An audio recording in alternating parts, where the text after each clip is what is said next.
Start recording here. Good morning, everybody. I'm here this morning with Alana Elias Kornfeld, and we are talking about brands. And Alana comes from this amazing background of working at Huffington Post and Turner Broadcasting, and now she's out there doing her own thing. And she's going to share a little bit of her background with us. But my meeting this week for FosterU is all about branding. And so who better than a brand expert strategist to come in this week and talk to us about what it takes to figure out your brand and build your brand, and all the things that go into the background of branding. So I've got Alana here, and she is going to give you a little background on herself, and then we'll get into some fun things for my FosterU group to be doing while they're thinking about our upcoming meeting on Tuesday night. Great. Well, good morning, everybody, or whatever time of day it is that you watch this. I'm really excited to be here to talk to you today, and thank you, Haley, for having me on. My background is in journalism, and so what I learned, my training initially was how to tell a story on a piece of paper. So how to translate what occurred in reality during the course of an hour, let's say, at an event, and how do I grab that and then tell someone else how it was so that it was like they were there. But as my work has evolved, I've been more and more interested in the broader story. So when I was at Huffington Post, for example, I was hired as the living editor, which was a catch-all for everything that was not hard news or politics. And I was looking at stories, but then what I started seeing was that there were whole experiences that could be created for people in various new verticals. So I started spinning out and launching new verticals. And in doing so, I was telling the story of that topic on the site. As I've continued with my career, I worked at Turner Broadcasting, where I did a totally new brand from scratch for the company that was a startup within the bigger corporation. And we were now looking at a story, I was at least looking at it as a story of what is the brand story? Who is this brand if it was a person? And how can I not just tell the story of each specific story, but how do I bring those pieces together of the stories, of the people, of the experience on the website to give that full experience back and connect to the readers? So that's what I'm doing now. I'm working with companies who are looking to brand themselves, and looking at it from the perspective of how to create an emotional experience with your consumers, of whoever they may be. Right. I'm moving my camera over here just so the people that are listening on Periscope can actually see who I'm talking to. And so that the women from my FosterU group know that I'm periscoping at the same time.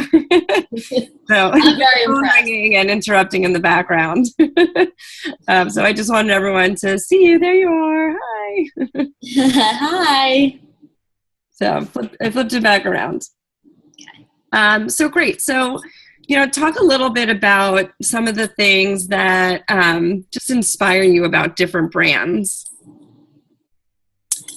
Well, I think what's interesting now, particularly coming out of a lifestyle background, a lifestyle editorial background, is that brands are looking to become lifestyles, and that's how they're connecting to people. What inspires me is finding that sweet spot for them of how to become a part of someone's daily, weekly, whatever lifestyle. And some brands that are really doing it well are looking at their communication strategy around their brand as part of a bigger story and finding other things to connect to. So it's not just their product, it's how can they contextualize their product and connect emotionally to their audience through potentially location. I heard Ted Rubin speak at your event, and he talked about rebranding Dwayne Reed and having them be more focused on being a New York City brand. as opposed to just selling pharmaceuticals, and how when they position themselves that way, they sucked in all these people who are proud to be New Yorkers and able to share that experience with them. Right. So one of our periscopers said, not everybody needs to be number one. It's great to be numbers 2 and 3 also as a brand. Yeah, absolutely. You want to be number one in what your niche is. You want to do what you're doing great. And as long as you are number one as you, that's good enough. Right. And that doesn't matter in terms of the larger marketplace necessarily. Right. You're saying that's why there's one Uber and other 2s and 3s like LY, Lyft, FT, etc. Oh, Lyft. You know what? But I love Lyft more than I love Uber, and I think they have a stronger brand.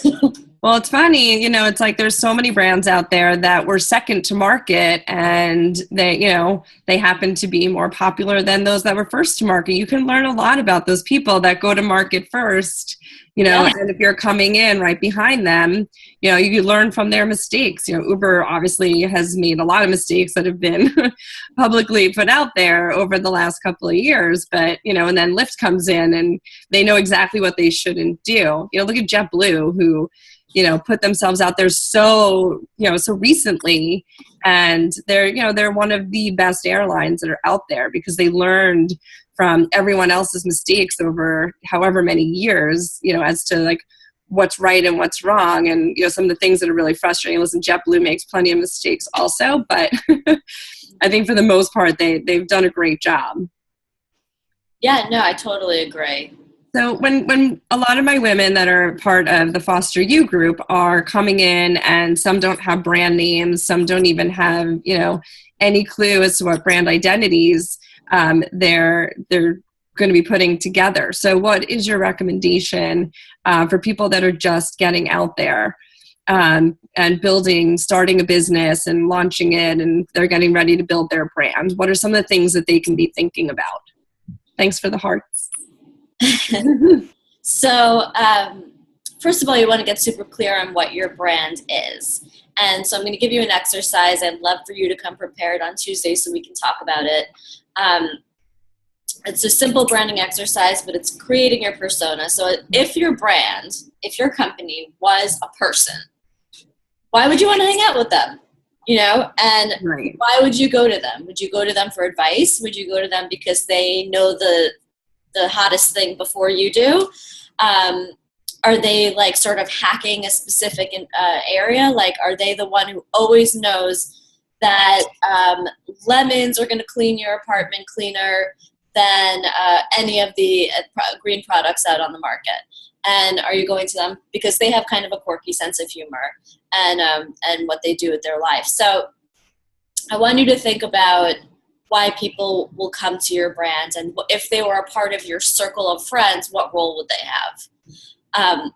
Outside of that, there's some other fun, like visual exercises I like to do. So you can grab a bunch of magazines, flyers, whatever, newspapers, and use some big paper. They sell giant Post-its. That's my favorite thing. Mm-hmm. Giant Post-its. I have them around the apartment. I took it down, but I usually have a board behind me that's a giant Post-it that says something. And then what you do is go through and on one of those sheets of one of the Post-its, think about who this person is. Where does she or he shop? What does he or she wear? What's their style? Where do they go on vacation? Right. How do they spend their free time? What kind of jobs might they have? What type of food do they like to eat? What are their other favorite brands? And then start looking across the board and seeing those similarities. And with that, kind of, it's like an alchemy almost. You can start to feel and come out of it with colors that might resonate more with them, with sounds that might resonate more with them. And then those start to inform your play around the logo and around the name and tagline of your business. Right. Which it's funny, like I am my brand. Yeah. And it's, I feel like people, like I went through that exercise of, what am I going to be doing? Who well, I am my person, so and you basically get me. Yeah. But It makes it easy. exactly. I went through that exercise, when I was starting my business, and one of the most important things someone said to me is there's so many coaches out there. And I don't claim to be a coach. I've never read a coaching book. I don't have a coaching background. I really just put myself out there as somebody that has had experience, been around the block for 12 years running my own business, and that's what I bring to the table for my clients. But she said, well, what's going to make you unique? And, I said, other than just working with women-owned businesses, what makes me unique is that it's real. And I don't, again, like, I'm not claiming to be a coach. And so when I was trying to figure out like what my tagline should be, I'm like, I'm just going to tie it back into Haley Foster, who fosters women-owned businesses. Yeah. So in thinking about taglines, excuse me, also, I think it's really important to kind of put yourself in the position of your customer. And it's like in a blip of an eye, like, what's the one thing that really is going to drive home what you do in like the shortest summary, in like the fewest words possible. So, in fostering women-owned businesses, it's like 4 words, there you go, done. So I've actually, I've encouraged them, some of them that are kind of going through this process, to also come up with different, messages that they can throw onto there. And then, it's just going to be like pulling words and, kind of pulling it all together. Totally. Yeah. And I think it's a lot of fun. Yeah. But it's part of the joy of starting your own business. It's like one of the fun parts, like, what is my brand? What does it look like? What does it convey? And encouraging them. I love the homework. I love, that, hopefully they're going to come prepared with, if I was an animal, what kind of animal would I be? Over and above the normal, like, okay, who's your customer? Like, how old are they? What do they do for a living? How much money do they make? So over and above those things, when trying to find your brand, I think, putting some of the fun aspects into it is great. So, yeah, and people are going to connect with things that they understand. People can't connect with an inanimate object like a Nike sneaker. The reason that people connect with Nike as a brand is because of all the amazing athletes that they've brought in to wear their shoes, and then people can connect and feel that that loyalty because of that. Right. But also with taglines, it's very similar to writing a news headline or a story headline on a website or digital media outlet, which is what I've done for years and years. And it's looking at what's the main piece of information that we want to get across. How can I say it in potentially a clever way, depending on my brand? But your brand might be more straightforward, and in that case, just saying it out loud like that might be the way to go. But I'm excited to hear on Tuesday what kinds of taglines people have been playing around with. Yeah, me too. I'm really excited. So ladies, you need to do your homework and come prepared on Tuesday with all those things that Alana mentioned. So Alana, one thing I like to do is ask my speakers, so if you were to give my women some words to foster them, what would they be?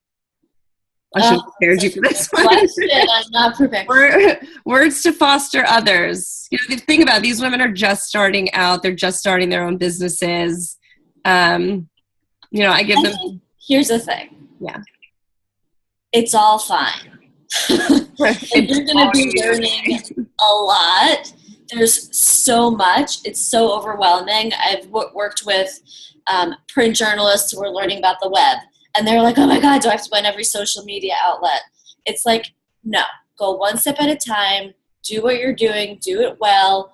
The world is moving at a rapid pace. You don't have to be in, you want to be in the marathon, not the sprint. So let's just go slowly. Really, it's all going to be okay. That's really my main. And you're right. And it's, what I always say to them is like, things are going to change. Right. What you think you're starting with today, in 3 months, it may be completely different, and not completely different in terms of your business you know, your business umbrella, but different. Like when I started Foster Inc., I was, you know, I wanted to do the networking events and I wanted to do the groups. Since then, I've started this series. I've built FosterWomen.com, which is where women-owned businesses can post their personal stories and share information about like why they got into business. I asked them that question too, like what are some words to foster other women-owned businesses? And it's a place for, I loved hearing these stories from these women. And so Foster Women was a place for me to share their amazing stories on the web. And I was able to, you know, kind of build this little network for them so other women-owned businesses can work with other women-owned businesses. You know, so all their social icons are on there, all of their email and contact information is on there. And great story, last week we actually had someone that reached out to one of the women on Foster Women, and she pulled together, she reached out to her, and she basically has a new client from just being on this website. So, and which is the point of it. You know, I want people to be able to find these amazing women that are so passionate about what they're doing and connect with them on more of a personal level. I talked yesterday with my friend Cynthia, who runs Mom Time Events, who I'm sure you met at my event. You know, we were like co-opetition, the two of us, where, you know, we have very similar businesses, but we like to work together on certain things. And we were saying yesterday, it's like, you know, it's the networking, it's the connecting other people and bringing people together. So, you know, and putting it out there as an online tool was just fun. I mean, you want to hone in on what your initial offering is and be really clear with the branding. But then there's an element of flexibility. And if you're looking at your brand as a person as well, that's who we are. We do one thing, and then if it doesn't work out, then we get smart and we try something new. Right. And that's where the art of the rebrand comes in. So you can always go through that again. You can always change, but you want to stay pretty clear in the beginning with what it is that you're doing. Right. Any good TED Talks or webinars that you've watched on branding that you can recommend? Ooh, that's a great question. Let me put some thought to that and bring some links with me onto. Okay. And then any great book you could recommend also on the topic? Topic of branding. No.